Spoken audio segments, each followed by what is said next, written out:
আপনি হাত দিবেন কেন? আপনি চালাবেন পারে? আমি তো বলছি ক্যামেরাতে দেখেন ভাই, ক্যামেরাতে ভাই এগুলো কি? আমি বলি আমি তো স্বীকার করছি, আমি কিন্তু স্বীকার করেন না। আমার হল সংসদের যারা ভিপি এবং জিএস আমাকে প্রথমে ইনফর্ম করে যে হলে মাদক সেবন হচ্ছে একটা রুমে।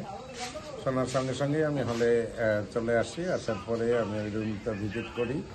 ভিজিট করার পর আমি ওখানে দেখি আমার হলের অনেক শিক্ষার্থী সেখানে উপস্থিত ছিল, পাশাপাশি হল সংসদের প্রতিনিধিরাও ছিল এবং তাদের সঙ্গে কথা বলে আমি তাদেরকে আমার প্রাধ্যক্ষের অফিস কক্ষে নিয়ে আসি। নিয়ে আসার পর ইতিমধ্যে আমি প্রক্টরকেও ইনফর্ম করি এবং প্রক্টর সাহেব যথারীতি তার টিমকে আমার হলে পাঠিয়েছিলেন।